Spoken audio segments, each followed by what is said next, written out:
Welcome to a new episode of our podcast, Lead the Future, Change the Conversation, an unedited, honest conversation to create the future. I'm Arjan Visser, Futurist and your host, and join me today as I chat with my friend Pete Cafarchio on self-leadership, future and peers. Pete is a public speaker and an ICF accredited coach who helps leaders, teams, and cultures to transform and reach their next level of growth. He loves to work with cultural influencers in education, business, and governance. Pete, welcome to the podcast. What a pleasure to have Well, you. thank you, Arjan. It's a pleasure to be here. I really hope I pronounced your name right. I have been Oh, you did great. I Yeah, did. you did great. That's good to hear. So, you as a coach, I tend to ask the deep question, especially when introducing you as someone who loves to work with cultural influencers. How important is it for you to keep investing in your self leadership? It's funny you asked that question. I was just thinking about this the other day. Um, I put a lot of time and effort into that, and I consider it kind of my generator, if you will. As I do deep work, as I learn, as I take things in and challenge myself and examine myself, that's where so much of my insights, the truths, the lessons learned, sometimes the hard lessons learned, come to light, and that becomes the material, if you will, that I can share with my clients.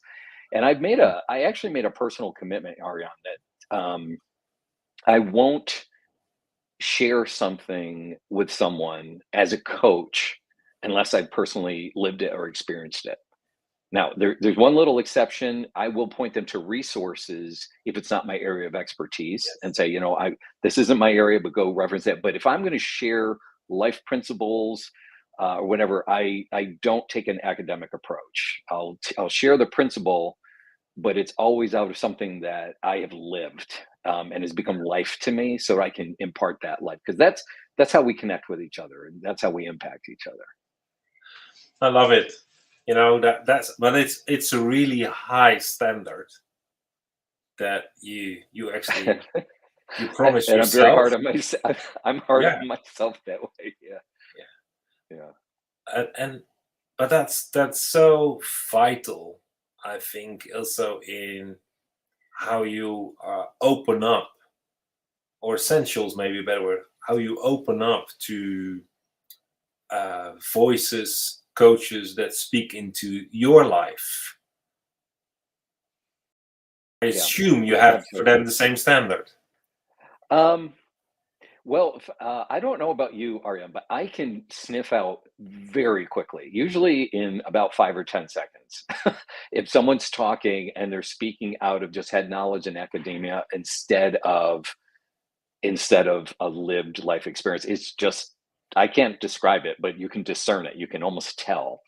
And So that's one thing I always look for. If I'm going to draw closer to someone, if I'm going to let them speak into my life, that's one of the qualities that I'm always looking for. Right now, I actually have a coach for myself for some of the areas where I'm kind of like stuck or I need some help. And it's been wonderful already. We've only been through 3 sessions, and it's already been a really good connection, a good match. And again, because he's speaking out of his own life experiences. And then, let's not discount, Arjan, that you can be coached and you can be mentored by by people through their material as well. It's not the same, right? It's not quite Hmm. the same as having a live living relationship. But when I'm reading I'm just finished a book. Like, this is when it's all about judgment, and it's the gentleman who wrote it. It's all from life experience, from his own counseling, from working on his own life. And I devoured it, and I challenged myself, and I corrected myself, and I explored things, and I've been able to already share some of that with my clients. Yesterday I created a meme out of one of the truths that really resonated with me. You want to hear it? Yes, yes, yes, yes. Give it a go. Okay. Yes. Okay, sure. Yeah, it's here, I got it right here. It is that when if I just see something, the observation is just seeing someone's behavior. Yeah. Judgment is when you assign motive to that behavior. Okay. And that's where we all get in trouble, is when we judge. Yeah. Okay. I can be discerning. I can see what someone's doing, how it affects me, how it's affecting, a situation. That's just observation. And we need that. All right. We got to be wise about things. But Yeah. judgment is when I jump forward and say, they're doing it because of this. They're a mean person, or they're insecure, or all these other labels that we put on. That's where judgment comes in. That's where relationships break down, and it causes us to go into dark places and Yeah. disconnects us. And that's just simple truth I picked up from that book, but I digested it, I meditated on it, I applied it in my life. All these other insights came. Now I'm able to share that with my clients, and I do some social media with that too. I just created this meme, like as they said, and it's probably going to be a blog post in here somehow. I Yeah. just Well, have to let it play out. thanks for sharing that, because the first thought that comes to my mind is that motive could be just for my own reasoning, that I tried to validate for myself that I discerned it well. But that means I actually mistrust myself and compensated that with the wrong thing, which was judgment. Yeah. Yeah, absolutely. In fact, that's the point you just brought up is one of the things in the book that I just finished. It's actually in there. It's but let me word it just a little different way. Until you learn to love yourself, you're going to judge yourself. When you judge yourself, you're going to judge other people. Yeah. And so, getting good in your, like we say, comfortable in your own skin, loving yourself for who you are, including your faults and your problem areas, as well as your beautiful gifting, and embracing all of it and just saying, this is the package and I love you. Until we can get to that place, we'll always use judgment either as a defense or as an aggressive weapon. Yeah. And when you start to love yourself, you drop it. And this is my own experience. I'll give a kind of vulnerable here. One of my daughters, I've had a kind of strained relationship with. I mean, parenting is a very difficult job, and my daughters are adults now, out of the house and very much living their own lives. And about a year ago, I started doing another round. By the way, you keep having to repeat these things so you can go deeper and deeper. But another round of loving myself and accepting myself. And I was talking with her one time. We had lunch together, and I just said to her, I said, I don't know what changed, but you're so much easier to talk to. I don't feel like I'm walking on eggshells around you. And she said to me, she goes, well, no. So I don't feel like I'm walking on eggshells around you. Oh, And so, that's nice. Yeah, that's because cool. I had done my work, it made it a better relationship with her. It was easier for me to love her and for her to love me back. And I didn't see it, but it just shifted our relationship. So, yeah, Yeah. just another example of how these things tend to work. Yeah. Oh, you have been already answering my next question, is how important is it to be coached in your personal development? And you just gave a great example that could be done by even a book reading, Mhm. which is in a way non-relational, but still there is so much wisdom. And of course, you have people in your life that, um, and a formal coach that sometimes hold up a mirror. And how do you deal with that mirror, that metaphorically mirror that's hold up, and you don't like the image that you see in the mirror? Yeah. And Yeah. actually, Well, you want to blame the coach, of course, because he holds the mirror. Like, how do you deal yeah. with that? Okay, I want to answer that. First, I'm going to throw a third category in here. So we talked about materials and books. We Yeah, talked about maybe a professional coach, but really the most effective form of let's just still use the term coaching, is developing honest relationships with trusted people for a long term who will tell you the truth. Yeah. Okay. And that's not easy. Some people just don't like to do that. And you kind of have to make it easier for them to tell you those things. But those are the things that really impact. I'm thinking of a saying, faithful are the wounds of a friend. Meaning, if a friend says something to you that hurts, Yeah. it's actually out of true love. Or there's another saying is, better is open rebuke than hidden love. These are both proverbs. Both open rebuke is better than hidden love. So we can smile and try to keep things happy all the time, but we don't grow. Okay. No. Now, I happen to be of a temperament and gifting style that actually wants this. Okay, more than the general population. Okay, if you do any of like Clifton Strengths and different things like that, you'll see in my profile, I want to know my blind spots. I want people to tell me, and I am eager to show other people their blind spots. I've had to learn the hard way. Most people don't want to hear that right away, so you have to learn how to do that in love. But yeah, so for me, that's always, even when I was a kid, it was always something. I was very discerning. I would just see things. I didn't have a lot of filters, so I just kind of say what I saw, which isn't very popular. But I've learned.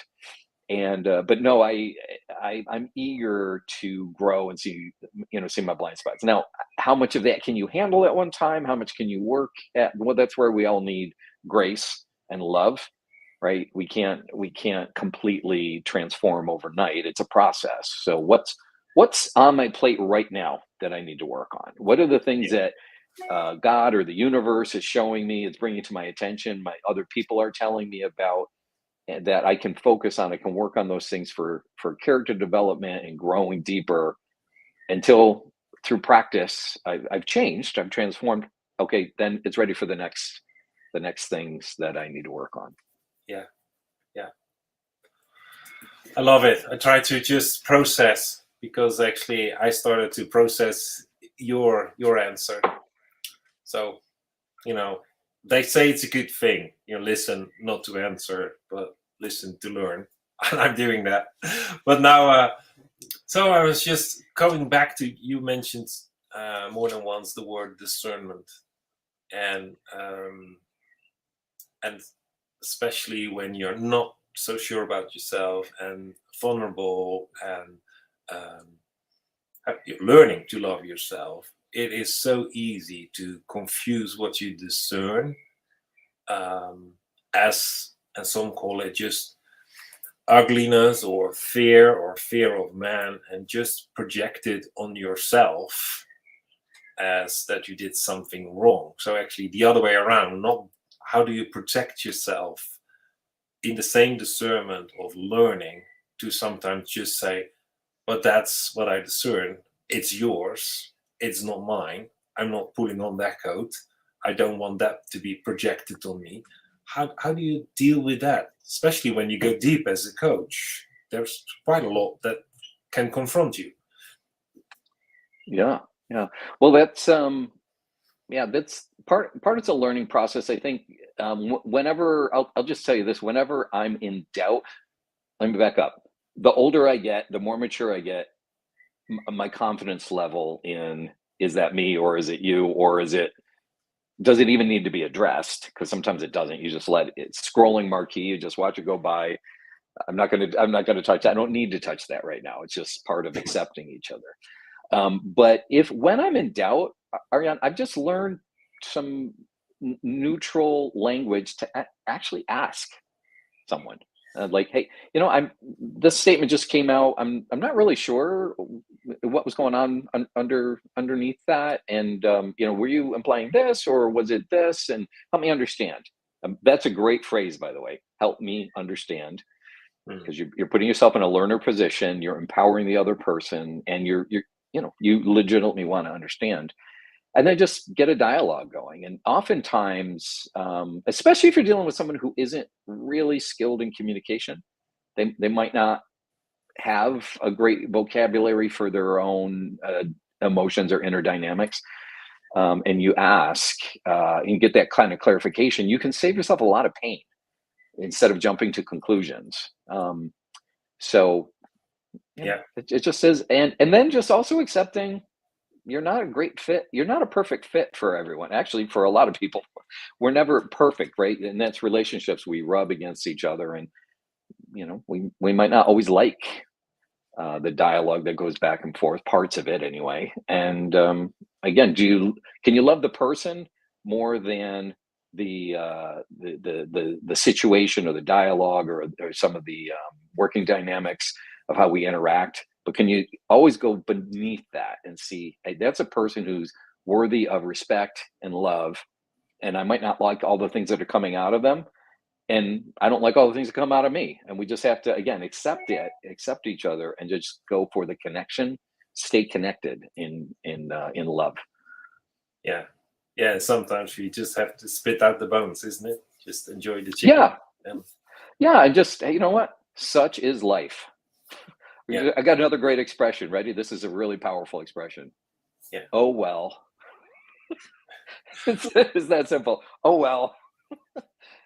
Just let it go by. You don't have to get upset about everything. It's just, Yeah. we're all imperfect. Well, I love that what you said at the beginning. If I haven't lived it through myself, I don't have actually the authority or the authenticity to speak about it and coach someone. And at the end, you said it's all about life. So I have one remaining question for now. Probably when we close, I have many, but that's for next time. I was just thinking, like, if you could choose between the two extremes, life is happening to me or life is happening for me, which one would you choose and why? I would, okay, that's pretty straightforward for me. Another part of my gifting is I always see a challenge as an opportunity for growth. Hmm. That's just the way I felt. Now, a purist view of that doesn't always work. Okay. And it's gotten me in trouble in the past, but my default is life is happening for me. Yeah. That's my default. I refuse to be a victim, right, about anything. And it's like, I can always learn something. There's another, I love my little quotes and proverbs. Okay. So here's another one. I may only be 2% of the problem, but I'm 100% responsible for my 2%. Okay. And so I just believe in ownership of, whatever your contribution is to the situation, what can I learn from it, and how can I grow from it? Now, it's a great thing. However, that's not always, it's not always the approach to use. I use that in excess in one period in my life, when I was in a bad employment situation, and I hung on for a very long time, much longer than I should have. And I was under, poor leadership, and it just was not a good situation. And I actually suffered for it. I actually lost ground as far as my confidence and things like that. So sometimes you just have to say, this is happening to me, and I've got to use wisdom and overcome it. But my default is it's happening for me. Thank you. Thank you for the answer. And I share that with you. Like, if life is happening for me, then I could also talk about the future as a bright, hopeful perspective happening for me, instead of having a fear-based picture of what could happen. And I believe as a leader, that is really essential if you want to lead your people to a better place, or like we introduce you to the next level of growth. So I want to thank you for your honest answers, unscripted, unprepared. You did much better than I did. Like, I was listening and forgot to process the next question. But I'm really thankful for your time. And for those who are listening to the podcast, there's two invitations, actually. The first invitation is, if you have a question, don't hesitate. Just drop the question. Reach me directly through my LinkedIn profile where this is posted, or just connect to businessrevivalists.com/coach. And also the other invitation to use the same link if you want to talk about coaching. And if you want to ask Pete or me a question, just reach out. I'll make sure you will be in touch with the right person. But there's I'm also on LinkedIn, so yeah, that would be great. Yeah, and I will in the comments you will be linked. So it is really about taking a step, and you've heard the owner Have to take action. You can't just think about these things. You have to move on them. Yeah. So if you have any sense of this content with your future perspective, you're hungry for more, just reach out, businessrevivalist.com/coach, and we'll take it from there. So thank you very much, Pete. Thank you, Arjan. It was a real pleasure being here and being with you. Yes, and let's ponder about everything we've shared, and I will definitely invite you for another round in the future. Okay, that sounds thank great. you very much. Alrighty. Bye-bye.